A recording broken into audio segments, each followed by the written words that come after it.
I'm going to have a look at Grieg's Arietta, which is from Opus 12, number 1. Make sure to get these details right.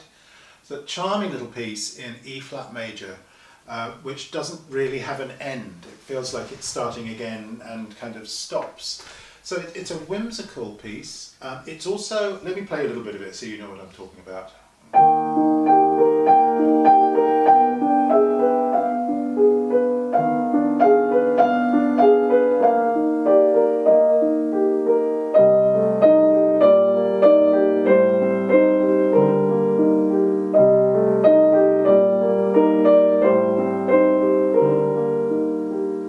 Familiar to a lot of you.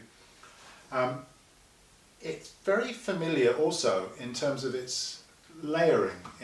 We've got a line on the top, a vocal line or a singing line with repeated notes. Do you feel that they want to move forwards? And then in the second bar of the phrase there's a feeling of just a tiny bit of time. So I'm opening to here. Phrase.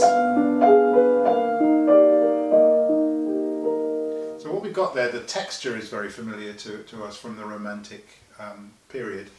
A melody line on the top, harmony, which is broken up between the hands. And this is a useful thing to practice. Just the middle. You see what we've got there? We've got 2 notes in the left hand and 2 notes in the right hand of harmony. It's reminding me of the Schumann.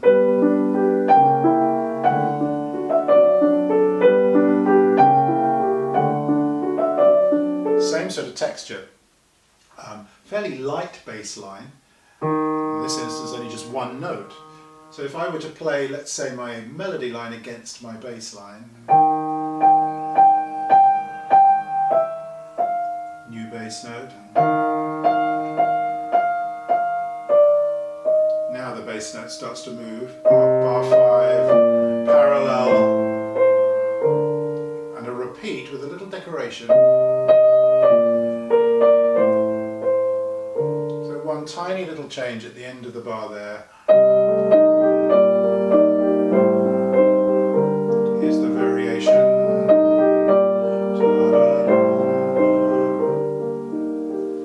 So the way I have to manage this when I play is to sing the top line fairly firmly so that it rises above the background. The bass I need to play with a little bit more firmness than I might think, because I've got there a minim or a half note that is tied over, so I've got 2 bars of bass note. So if I don't play this E flat at the beginning firmly enough, it's not going to last out for 2 bars. Change pedal there, but hold on to the bass. You hear there's still enough of the E flat left. So how do I manage the rubato here in this phrase? Do I play it with a metronome? Should I practice it with a metronome? I would strongly suggest not doing that, because if you were to do that, you'd come up with this kind of prototype. Let me see if I can do it metronomically. You're not going to like it, neither am I.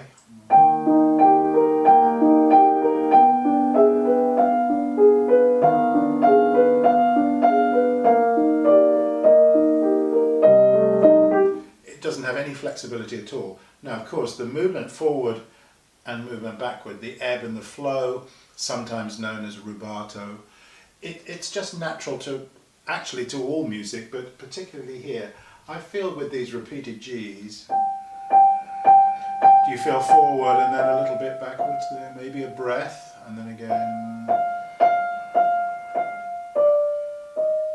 and I'd close there in readiness for my second phrase. Now, if you look at bar 5, there's a staccato note, certainly in this edition anyway, and this is an Urtext edition, there's a staccato note on the first E flat. What does it mean? It doesn't mean literally, although I have heard people read it that way. All it means is release the key upwards. It's a kind of accentuation, certainly within the pedal. Now the pedal has to change every half bar, every quarter note beat. Change.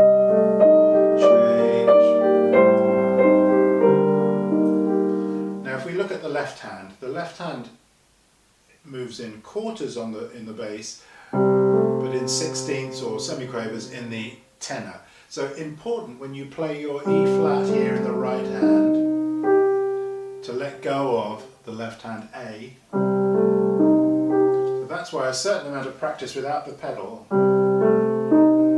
getting the transition between the two hands, it's actually the two thumbs. Thumb, thumb. So I need to pass the line from one hand to the other without holding on. Now fingering in the left hand. 2-5 works very well there, and then end with the thumb. It works very well here for my hand. This also works for my hand, 2-5 to a 1. But it wouldn't work for every hand. You might need to adjust the fingering 2-5. Then you could do a 1-5 and cross over. See what I'm doing there? 1-5 and cross over with a 2. That would look like this.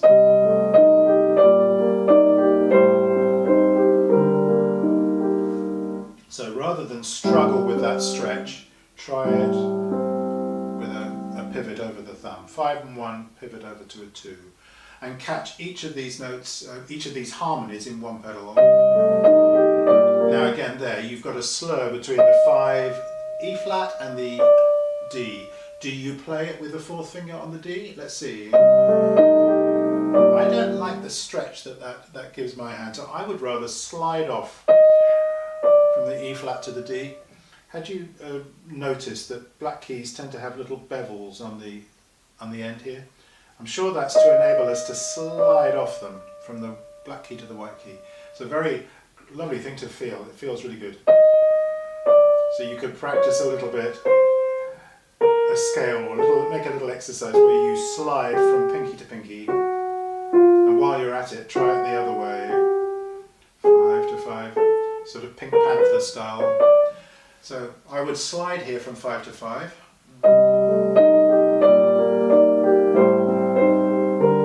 Just enjoy this decoration.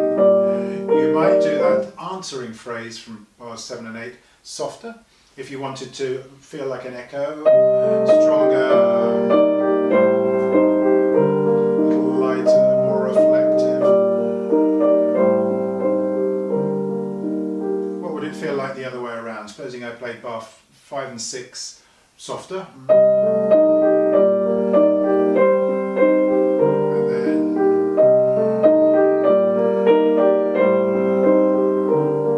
who's to say which one works better?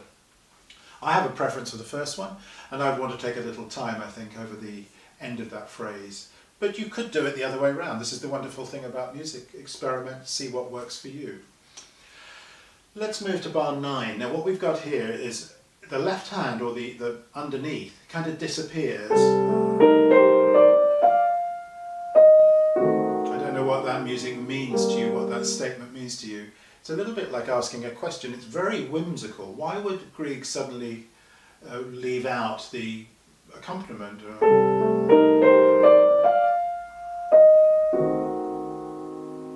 He's attempting to answer the question now.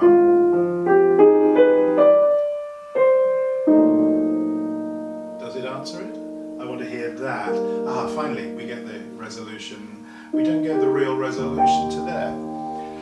Let's have a little look at the timing and also the transition in the right hand from this.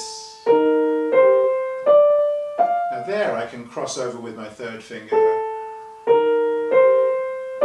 I make a rotation between the fourth finger there and the third finger and just drop into the key 4-3.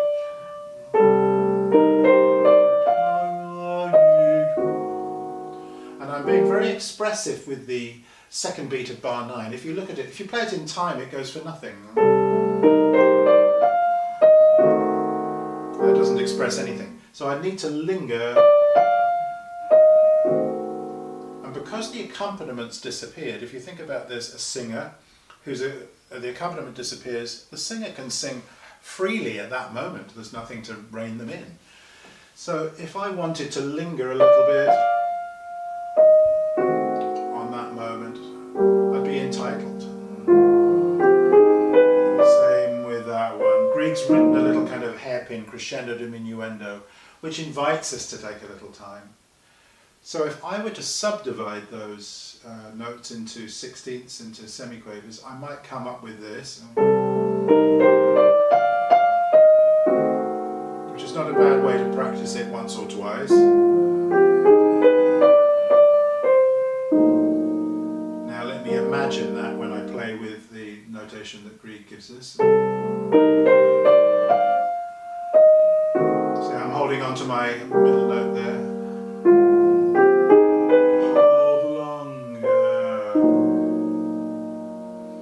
And there's a nice hand redistribution, if you like, in bar 10. This edition suggests it. So you come from this, play the thumb in the right hand top and take the C, the alto note, with the left hand. Substitute to a second finger and then you're back to normal there. It's a possibility. Now here, bar 11, the fingering, getting from first beat to the second beat is challenging with the fingering that I find here. I see 3, 4, 3, which involves a bit of a stretch there. Now some hands might be able to manage that very well. Let me just play the upper line. It's actually fine for my hand when I add the lower line. Let me do that better. It's a little stretchy. I can imagine some hands not being able to manage that at all, in which case simply move 3, 4, 5 and then jump. So without the pedal that would sound like this. So I'm breaking in my hand but connecting by foot, which works very well. Now I have a really neat pedal suggestion for you here. What bar am I in? 12. Yeah, bar 12. So if I change pedal on the last note of bar 12 and then don't change again, don't change until here, that solves the problem of how to accommodate those two little grace notes at the end of that bar. And there's no need to change pedal because it's the same harmony. So it's a little secret I'll pass on to you. Let me show you how that works.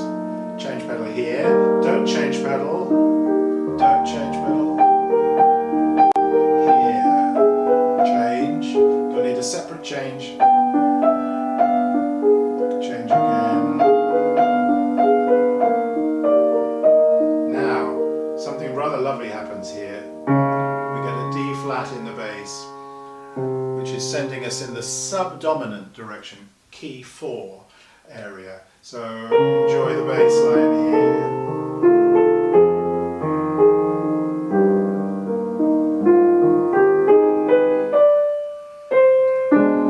Now, how many times have we had that descent?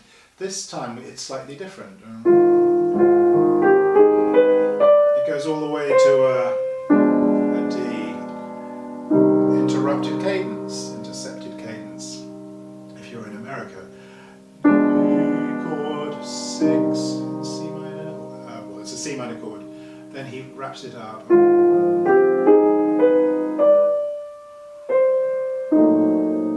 And then it looks like he's going to go with another round of this. And it's almost as though he's thinking, well, I've said everything there is to say, I'll just leave it there. So the way we end is very important. We want to end with this feeling of musing, like, what am I going to do next? Let me show you. Don't change pedal. Hold, and then release. So the way we end that's very important. He's marked it with a retard. It's a very beautiful little piece. It's a little gem, I think. So I hope that's given you a few ideas about how you might enjoy it further.